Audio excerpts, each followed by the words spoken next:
What's up, everyone? I'm assuming this is live, but let me give me a second to get fully set up. Oh, yep. Okay, so we seem good. Um, so today, I mean, I might go through this RL book later, but I'm gonna start off with a small rant, and we'll use Scala to demonstrate what's going on in my head. Close that. Okay. So I feel like LLMs recently. Let's talk about the history first of programming. So I guess that was pre me, which I'm assuming was pre most of us, pre-internet. So you have pre-internet time. Let's draw a nice timeline. We have pre-internet time. We have, I guess, internet time. And we have LLM time. And I feel like, let's say, how people programmed.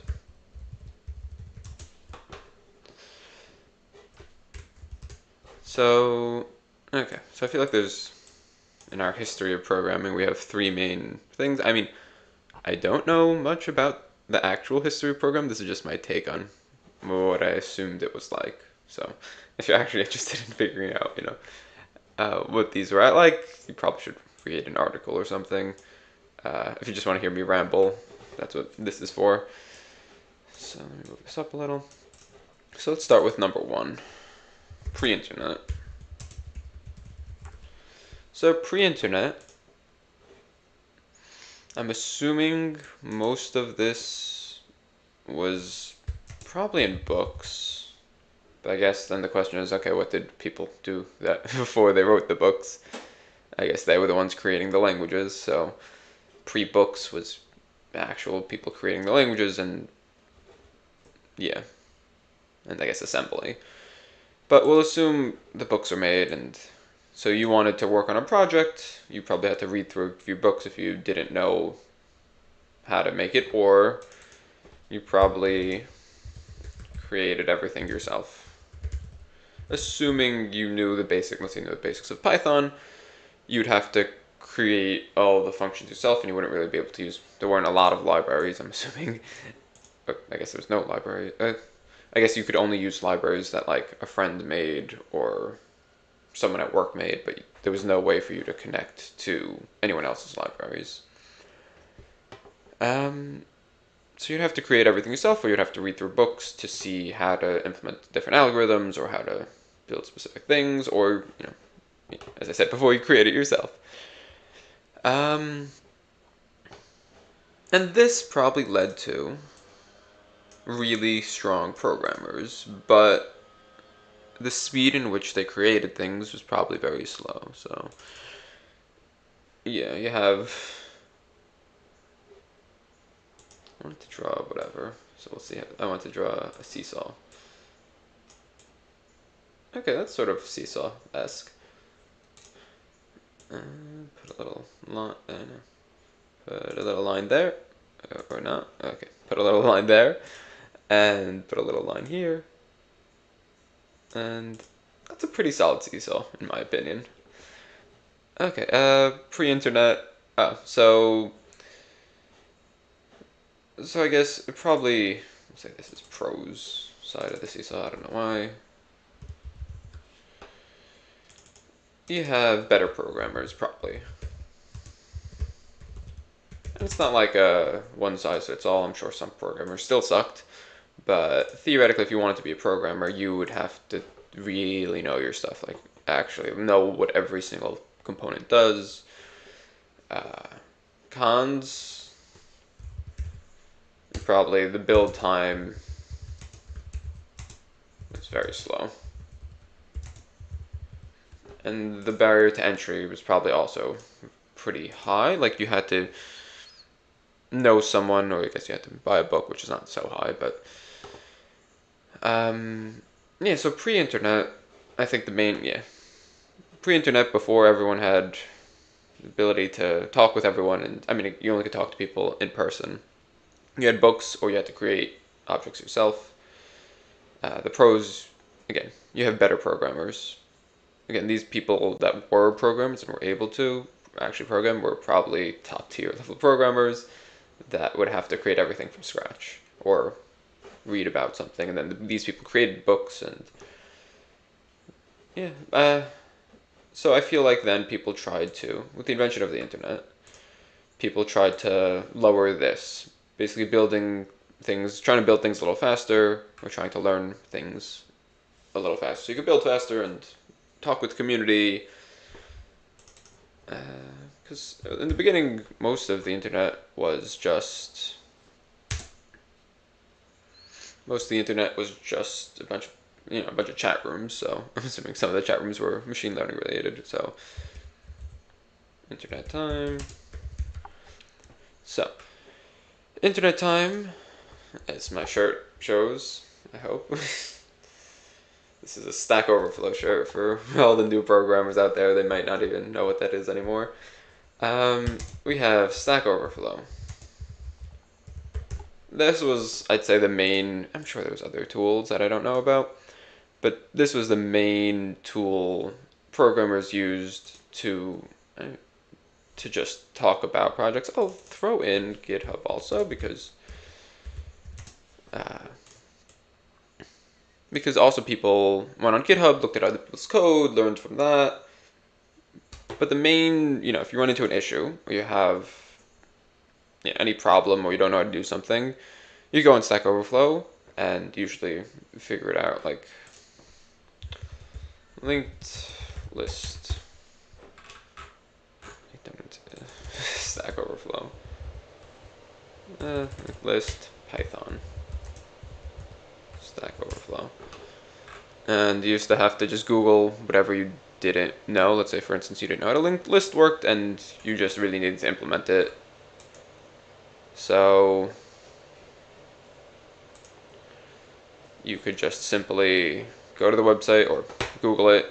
Googling was a big skill to have back in the day of programming. What to Google, how to Google it properly. And you'd look it up and you read, okay, this person had this issue, and someone would give a response. And there's usually a lot of responses. The check mark meant, whoever created the question approved this answer, but usually whatever has the most likes is usually good enough. And this is how people used to program, so you get this little snippet, you take it back to your code, and you use it as needed. And there's still, there's a lot of guesswork, so like you'd read someone's thing and you don't really fully understand it, but you copy and paste it in, it brings an error, you have to fix that error. But that was sort of the iteration cycles of pre-LLM workflow. It was, I'd say, build. So you'd start building something, you'd go get stuck. Because, you're always going to get stuck, unless you're one of these programmers, and they probably just went to books instead of Stack Overflow. It was get stuck.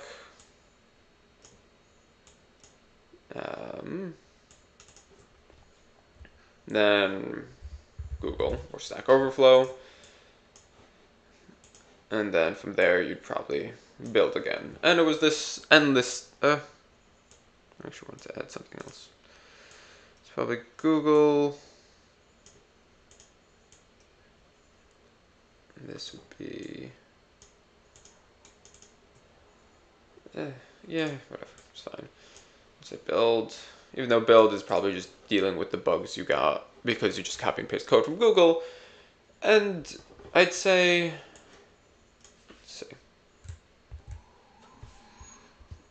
now we have this new... let's redo this with new cons. So, build time, I'd say, was slow. Also, a big issue people had with Stack Overflow was they really like I never asked a question on Stack Overflow because I was like I'm gonna ask something wrong. It's probably a duplicate question. But the people they have an AI assistant, but the people that uh, were brave enough to post, sometimes if you didn't post correctly or you posted a duplicate question, they get ripped apart by the mods or the community, and they just be like, "What? Why are you asking this dumb question?" Like, it was a little bit of a toxic environment, but I mean, I just used it for looking and questions. Maybe I used GitHub for more. Um, but back to the pros and cons. Uh, so I'd say build time was still slow, maybe not very slow before the internet, but you had this process where you had to Google and iterate and paste in the code, and there would be a bug, and you'd have to try to fix the bug, and so on. But the programmers, so as this happened, I mean, once there was internet, there was probably the amount of libraries in Python. Let's just talk about probably increased like crazy. So that probably significantly helped. So once we have, yeah, so once we had the internet and things were starting to boom and people just had Stack Overflow and GitHub, you still had also good programmers because you still needed to know how things worked, and if you didn't know how things work, it would break relatively soon. Like you might be able to get away with some things completely copy and paste from Stack Overflow, but you wouldn't be able to make an entire project with Stack Overflow. And if you did, I applaud you because that sounds extremely difficult. Um, so I feel like build time was slow, but not as slow. It was like okay, and people were getting things out. Um, you have to deal with the Stack Overflow community.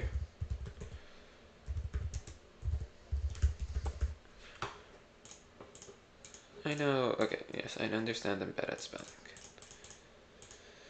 Um, and abstraction, close enough. I'm saying you're extracting away from how things actually work. So the pros are, programmers are still good. They still have to be good at what they do. Um, building projects was a lot faster. Which just feels like the reverse of the cons list, so why make both, but whatever. So people were starting to build a lot faster. Introduction of libraries, so you don't need to build basic things. You could build off, I mean, just like with everything in history, we're building off what other people did, and that's how we keep advancing, and that's how we keep on building better stuff. So we have libraries, um, build faster libraries. I feel like I'm forgetting something.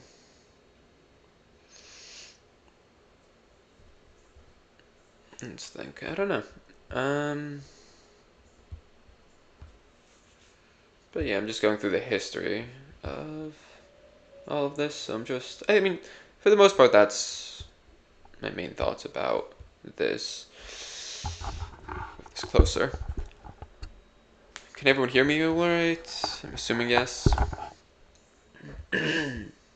Okay, so then we have the LLM time period. And the LLM time period, I feel like I wanted to talk more about the internet time period. Pros, I don't know, you can just ask questions and it's a lot easier to program. I'm not going to fill this out. This is really me just thinking out my thoughts. I'm trying to teach you guys along the way, but it might just be me rambling to myself and trying to figure things out for myself by teaching. Okay, LLM time. So, after the internet time, which was pretty good, and there's obviously a lot of issues here, uh, but eventually things progressed to LLM time.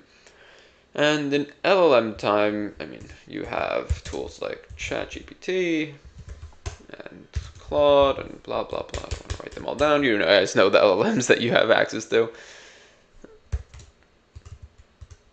There's so many at this point. I wonder if there's going to be a condensing of LLMs. Like, is it like, I think the dot-com bubble, there's a bunch of websites and most of them failed. I wonder if there'll probably be a similar thing with all these LLMs. Like, I feel like now there's like 20, and probably by the end, like even the internet bubble, all the internet companies, there was thousands of internet companies, and I'm assuming at the time a lot of people, because it was a giant bubble, everyone was like, oh, this is the future, this is the future, and the end result is probably like, I don't know, Amazon, Google, like there's some big companies that made it through, Microsoft, IBM. Even though IBM today, I don't really know what they do anymore, but they made it through the dot-com bubble, and even though they weren't really a dot-com company, never mind then. Um, but a lot of these companies, like Google, I guess, no, or Amazon were the two big ones, and Apple. But basically, there was a big tech uprising, and then, but most of the companies we don't even know about today, and it's probably going to be something similar with all these LLMs. It's going to probably be a whole bunch, which there are right now, and in the future, probably going to shrivel it down to like two LLMs or two LLM companies.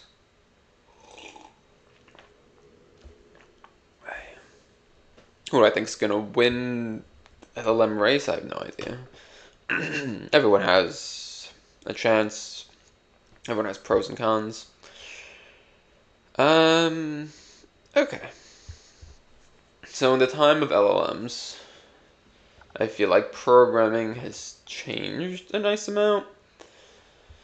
Um, so, I mean, there's, I guess, two camps of LLM programming. You have straight vibe coding and, I don't know, assisted.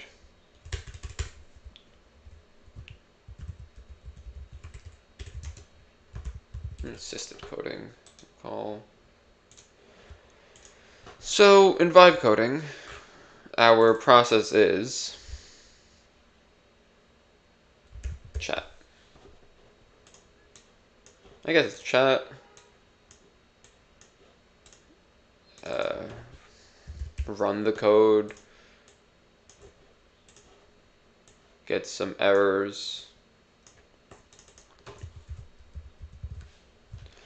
And then, take those errors and put it into chat again. And this is, you'll build something from this. Like if you tried to do this before, like LLMs, you would probably have to do this, but instead of chat, you have Stack Overflow. And this process would, I can't even imagine doing this with just a LLM. But this is vibe coding, and I'm sure people are able to build cool things with vibe coding with just this process. I think it probably won't scale super well, but you can build small projects with this, and probably over time these project sizes will go up and go up. I don't think it's a bad thing. Like I feel like a lot of people are like, "Oh, vibe coding's terrible." I think you just need to know what it's useful for and what it's not useful for, and I feel like you also need to be cautious of, I guess, the brain rot you will get from vibe coding, because when you just program regularly, you know, you have to grind and you have to work in order to build something. But here you could build something. I mean, you're still gonna have to grind and work for vibe coding. It's just a very different type of work. Like you won't have to like actually think through things one by one by one. You'll just your thinking is, what do I ask the model? What do I ask, chat? And run it in errors and run it in errors, and you're gonna get something built. And building something is cool. Like having something, like especially for people that aren't able to, create things, or like you could vibe code for a weekend and probably have something out the door, versus if you want to build an end-to-end that same end-to-end product without vibe coding, it'll probably take like 2 weeks. So there is a significant, so like I feel like 2 days, you know, you could build something in 2 days. Probably vibe coding, where regular coding. So vibe coding, I'd say 2 days to build a small project. Reg coding, so this means no chat, no anything. It's probably like you have the internet, so old fashioned. I'd say this is going to take 2 weeks at least. And this, your regular coding project, the same project, probably will be better in some sense, assuming, depends how good of a programmer you are. And I guess the vibe coding depends how good of a model you're using. But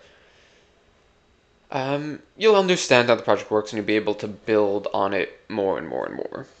Versus vibe coding, again, you could try to build on it more and more and more, but I'm assuming at some point things might crumble. In my mind, it's vibe coding. Scroll down here. Vibe coding, you're building a tower, and some of the blocks, and each block is, I don't know, an element in your program. Some of the blocks are good and strong, and some of them, even some of them are like actual. But then, you have to build upon this, because now you built the basic features, and now you want to try to build other features.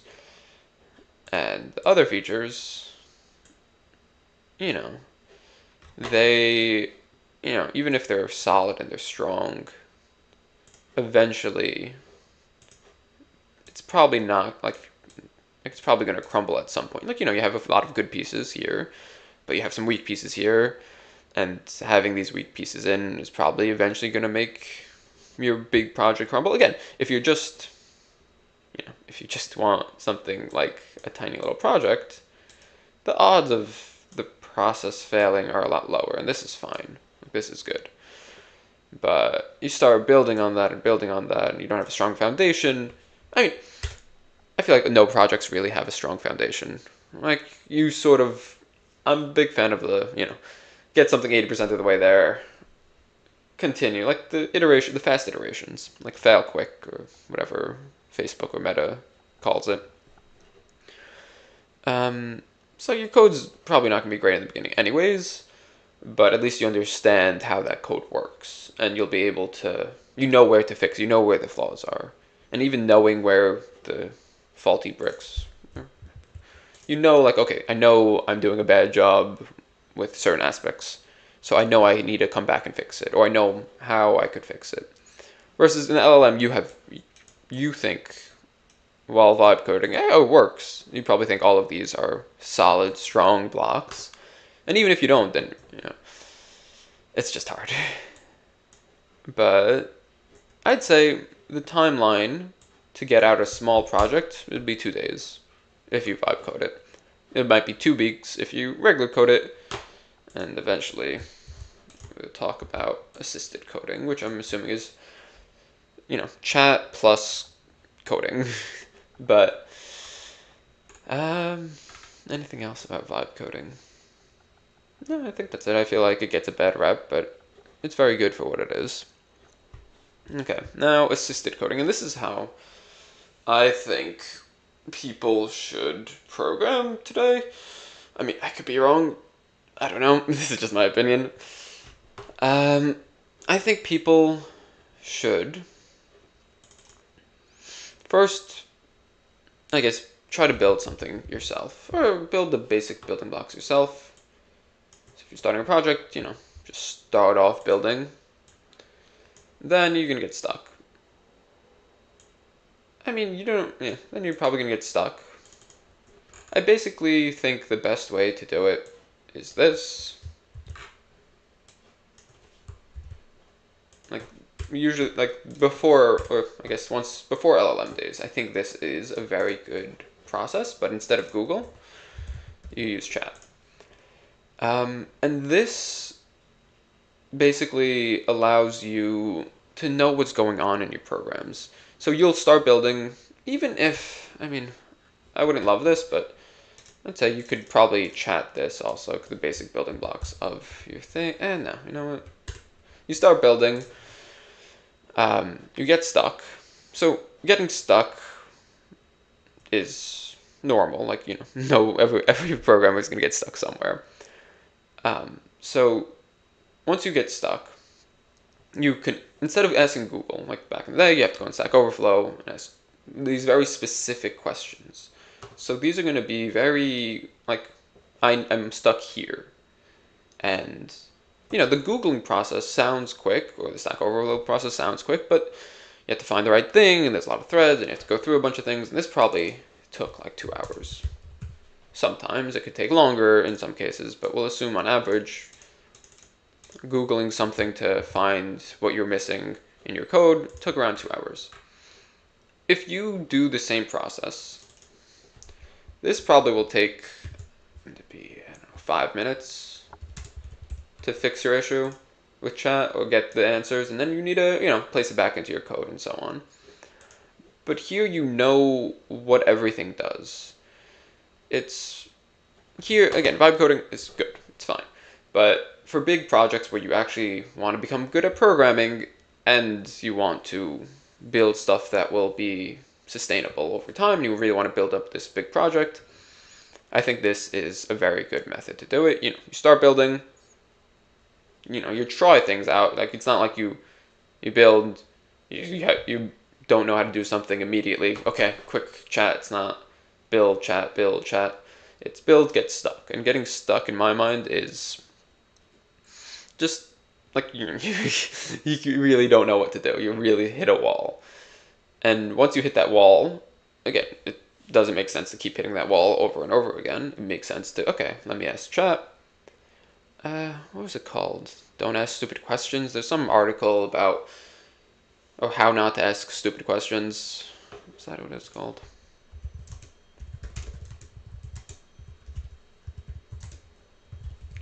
I definitely don't know the correct name for this.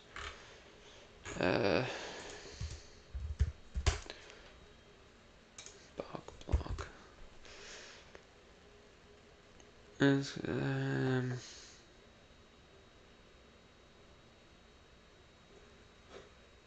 I don't remember the name of it. Oh well, sorry guys. I'll try to find it somewhere. But there's a blog that's like, no one wants, like, the best, like, I guess it's more in the days of, Stack Overflow or asking your manager something. You would try your best and you would want to show that you tried your best.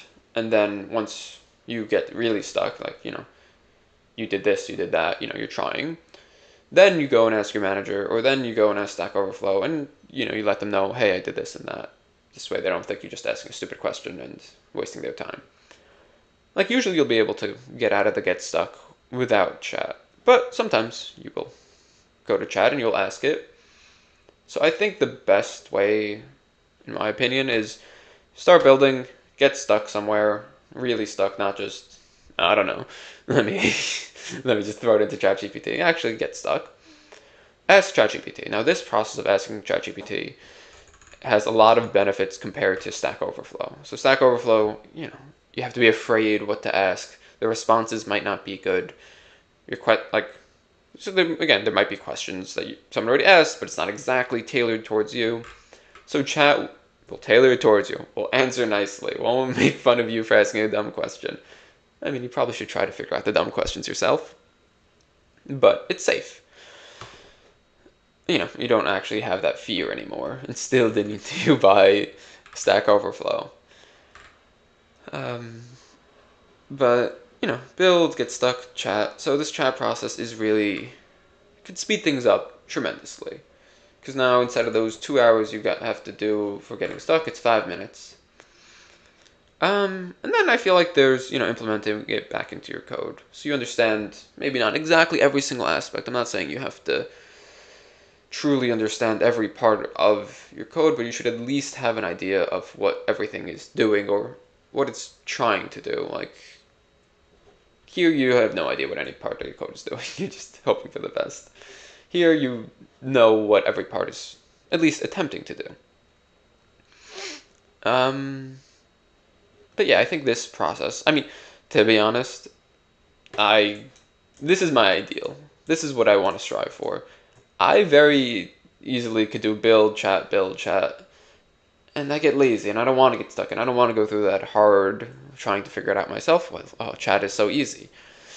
But I mean, it does, just doing build chat or vibe coding. It comes with brain rot. It comes with not, at least for me. Again, this is me. I'm sure other people have different experiences, but for me, I get the brain rot from this, from just using build and chat and build and chat, and I feel like by the end of it, I feel like a worse programmer, and I just don't really know how my code works, and something will break, and I don't, and to try to unscramble everything will just take eons of time, and it'll be harder to understand what happened with the vibe code than building it myself.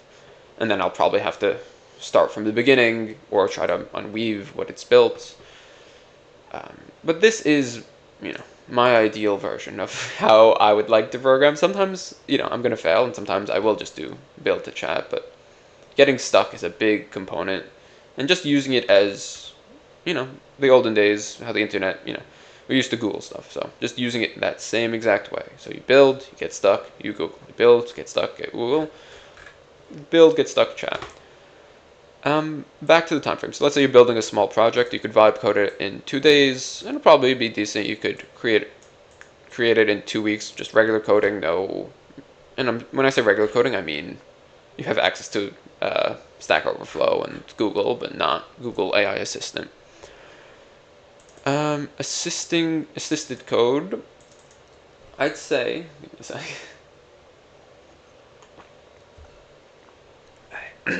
I'd say assisted code. I'd probably. These are all guesstimates. I feel like you probably could do this in 5 days. You might be able to do it a little quicker, to be honest. I feel like even 4 days. I'll say 4 days. So, it'll be double the time of vibe coding, but not nearly as long as regular coding.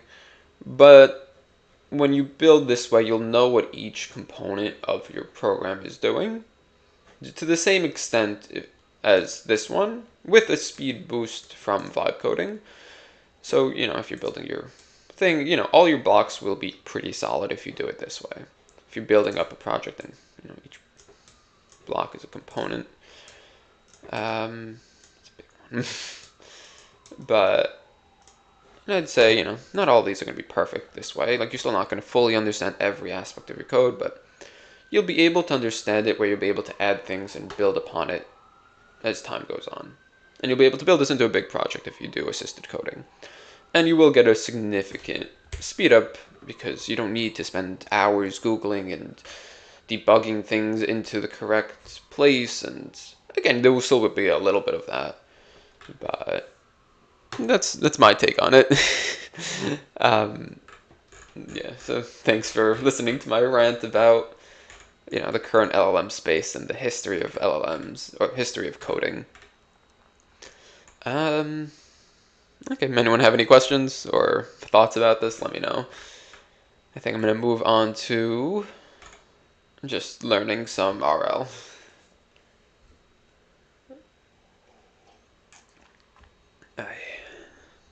Okay. Where were we from yesterday? We were talking about the greedy algorithm, and then I wasn't able to use Deep Zero to make it, but now I got it working. So, quick overview. So the N-armed bandit, scroll down here. N-armed bandit is basically, you have different slot machines.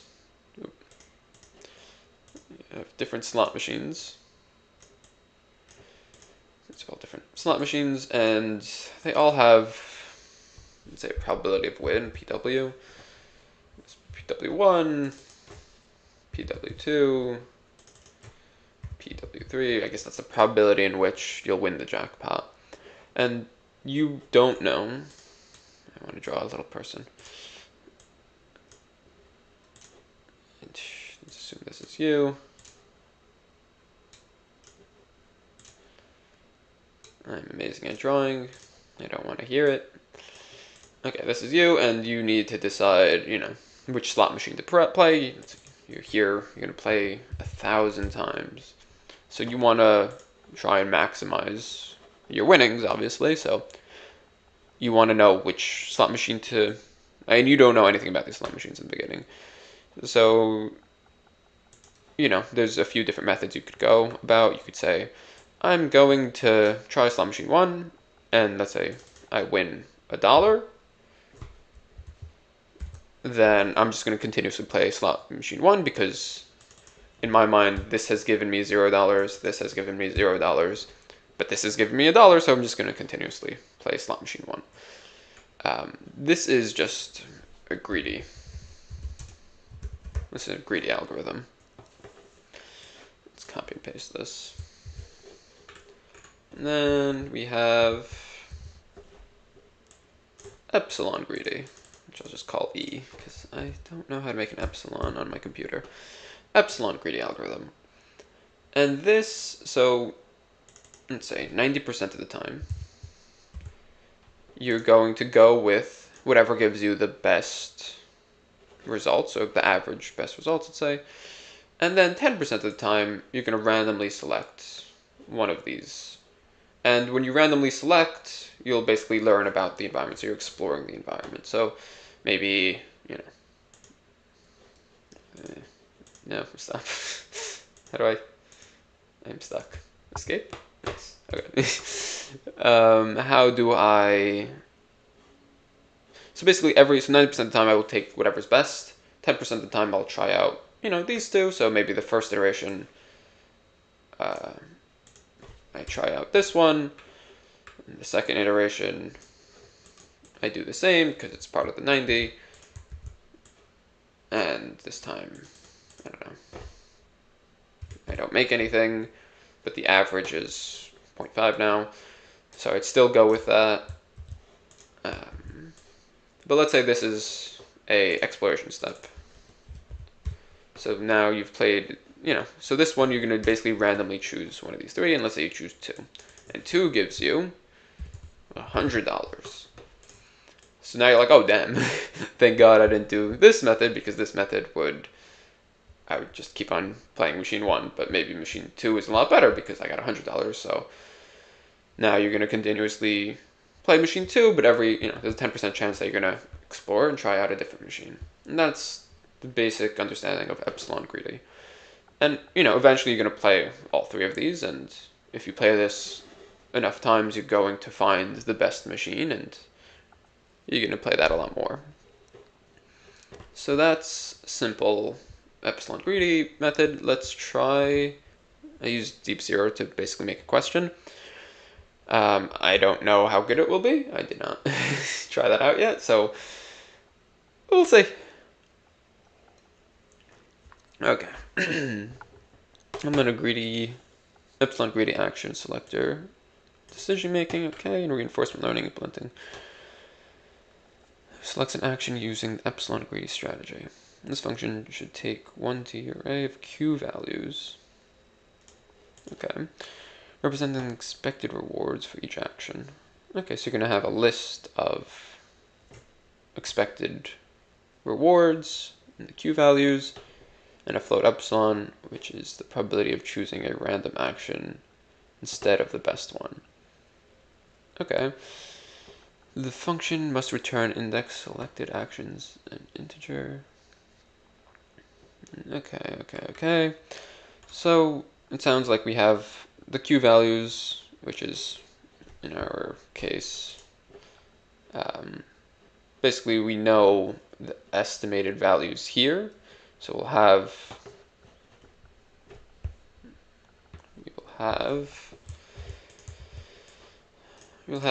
okay, the q values, let's say these are all estimates of not the true probabilities or the true win rates. You just have estimated rewards. So you'd play round 1, you'd probably take this with however much the epsilon is. Okay. Let's see. So let's see the example.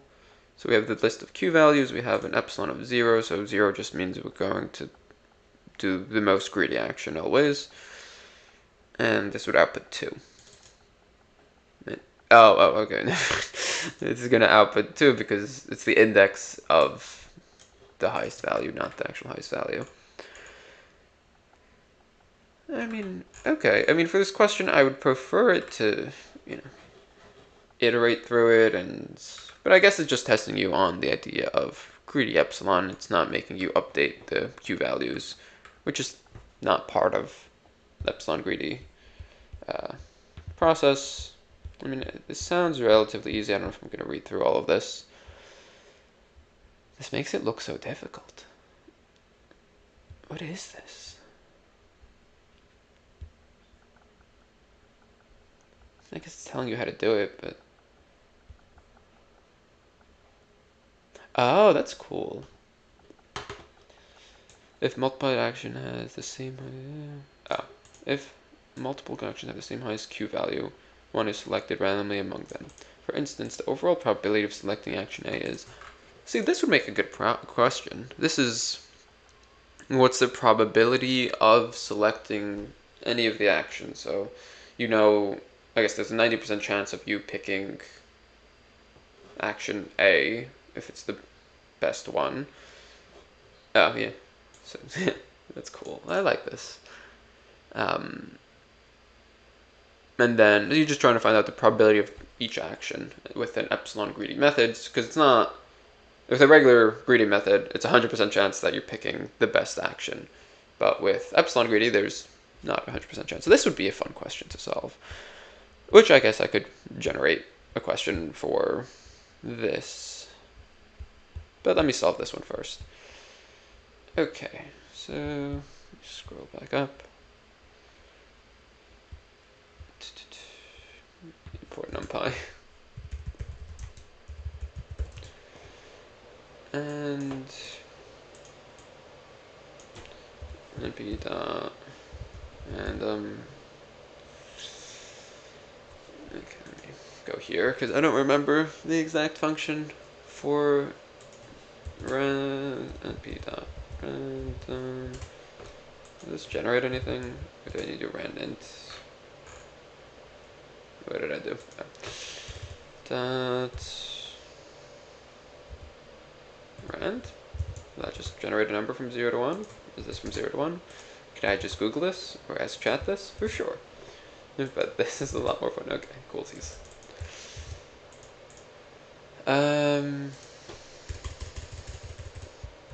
So this will generate a number from 0 to 1. So if this number is greater than epsilon, then we are going to np.argmax. This will give us the position of the highest value. I'm pretty sure. And so let's say the result equals 0, I don't know. So result would be equal to this. To be honest, I don't need it to. So result equals that. Else. So this means this would be the case where we're taking the max, and this would be the case where we are randomly sampling. I don't know the function. I think it's choice, but let me check. np.sample random dot sample a. I don't think that was it. What? Random sample 1? No. Maybe random dot choice.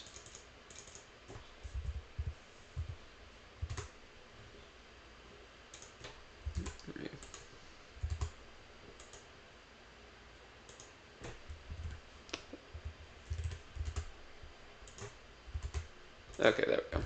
Random choice with nothing in it. Again, this might be easier process with Googling, but now I understand it a little more and I'm more likely to remember it. So res equals this. And we will return. I feel like this should work. So close. What did I do? Epsilon is 0. Expected 1. Output 0. Ah, what? This is a stupid test case. They're all the same. Do you tell me what to do if they're all the same? Did I miss something? Let me close this. Selected. Ensure your handles cases where the multiple actions have the same maximum. Okay. By selecting randomly among them. Okay, I could randomly choose one of them if they're all the same. Fine. Okay. Yeah, my bad. That's on me a little, but I feel like okay, fine. Okay. What is it? It's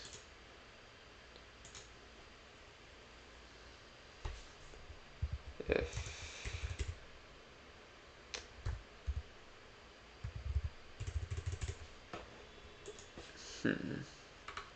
what is it? I mean, I could do. I don't want to do a for loop. What is? I know there's a NumPy method to check if all things are the same, but I'm not sure what it is. Oh, hey.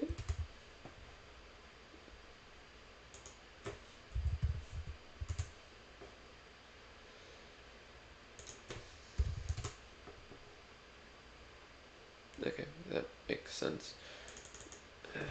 Fine.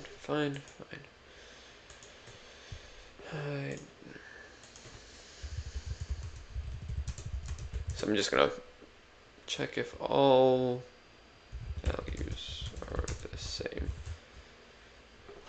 Yeah, again, today you can still Google stuff.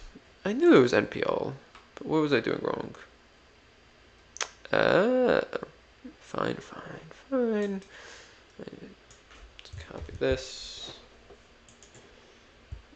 So it should be this. Except this should be A.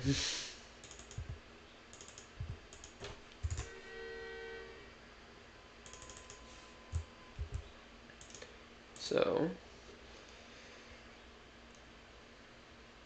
now some random choice. If this and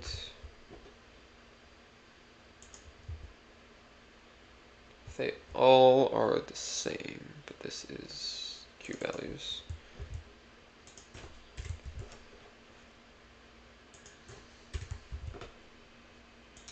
So this does not equal. So this means they are different. And if they're different, then we do this.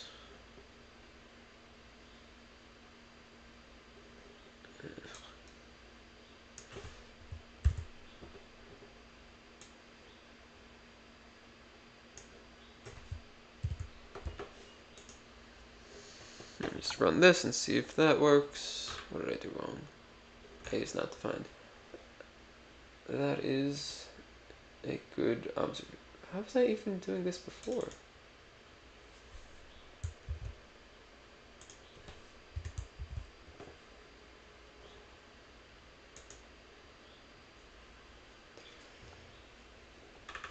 Okay, I still got it wrong. Oh, wait, this is just choosing a random value. It's not choosing the location of the random value. Okay, see, and we're learning. Let's see. Random sample index.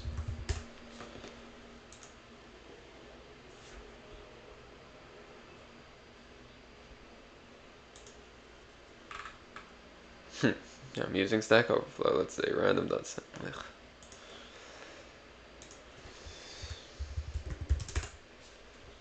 I missed the random choice.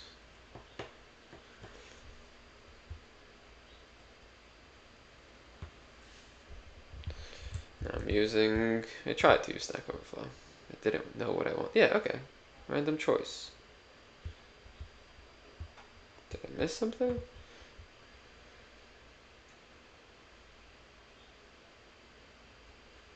Place equals.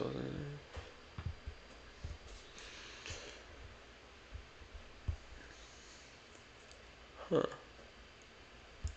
Why is it outputting 5?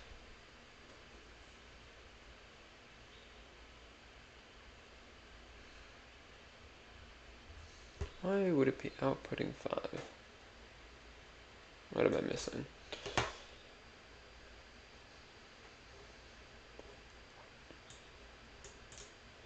Let me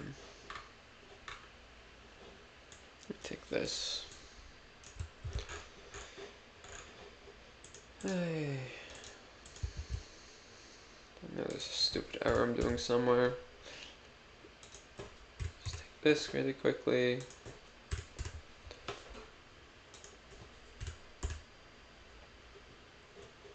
Get my function.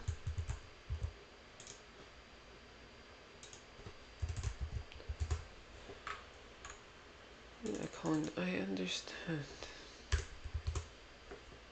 Okay. In the case where it's all 5s, 5, 5, 5, that's outputting 5. Okay, yeah, that's wrong. Let's say I removed this. Control X.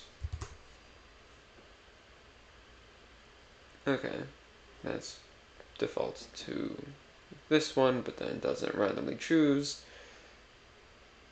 Okay, I guess it'll always be higher, so I'll just take the argmax, even though it shouldn't. You know what? I'm not doing this the most efficient way. If they're all equal, turn this. Else if return this, and then else turn this. Okay, I think that would work a lot better. Let me just test this out. Let's see. But not print. We don't need that statement. And we also import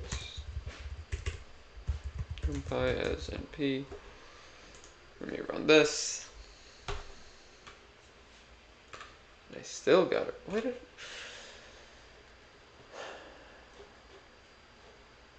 Okay, this has to not be doing what I want it to do then.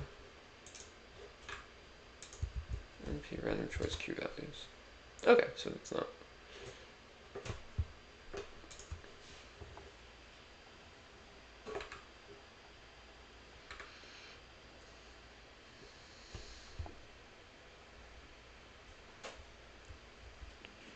You can choose the probabilities. I want the index.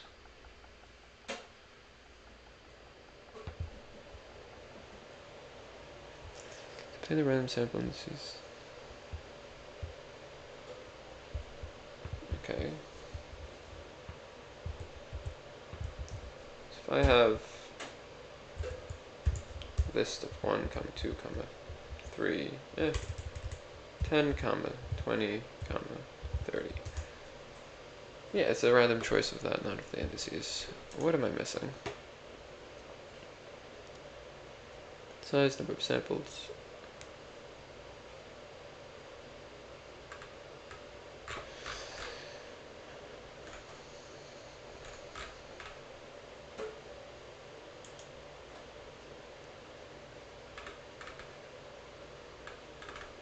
Let's see. NumPy random sample. Okay, you know what?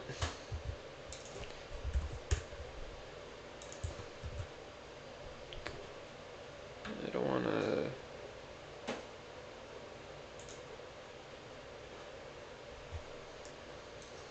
Can any of these things I can use without signing in? Okay, for now.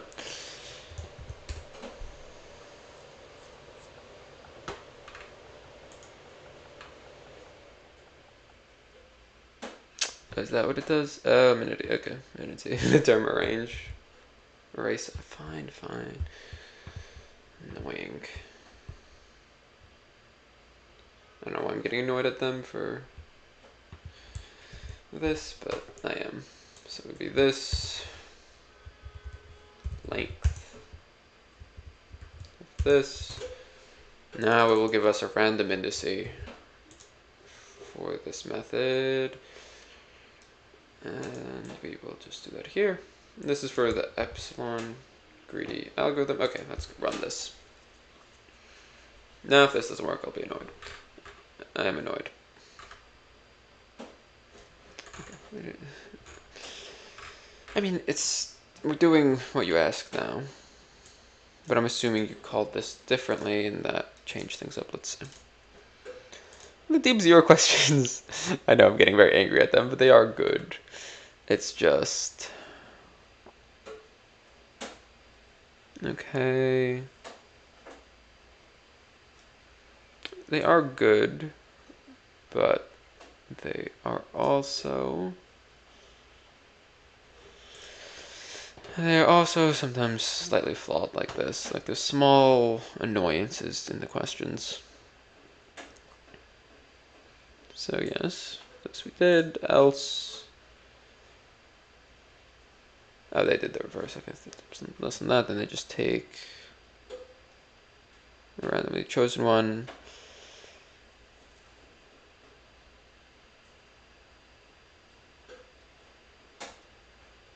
I'm trying to see why there's... Okay. In my mind, this is correct based on their specifications of the question and so on, so I'm considering I got that correct. Okay, we spent way too long on implementing epsilon greedy just because I got angry at it. But we understand the core idea of epsilon greedy. Again, to go over that again quickly, it's doing the same action again and again because it had the best results, or you do a little exploration based on epsilon. Fine.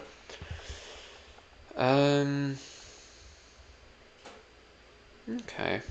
I wanted to do some more, but my little rant in the beginning and the epsilon greedy rant, I really gotta stop ranting so much and just work. Took longer than I thought, but I guess we understand how epsilon greedy works and the method, or why it might be better. I guess next time we will go over incremental implementation. Let's see what that even is. Oh, I think you're trying to compute the Q values, so that's the expected reward. Usually you just take the average, but here, I mean, to compute the average every single time would be very compute expensive, and I think this is a better method of computing the average. I need to generate a question with deep zero with this, and we'll go through this next time. Okay. Thank you everyone for joining. I hope you have a good day. Bye.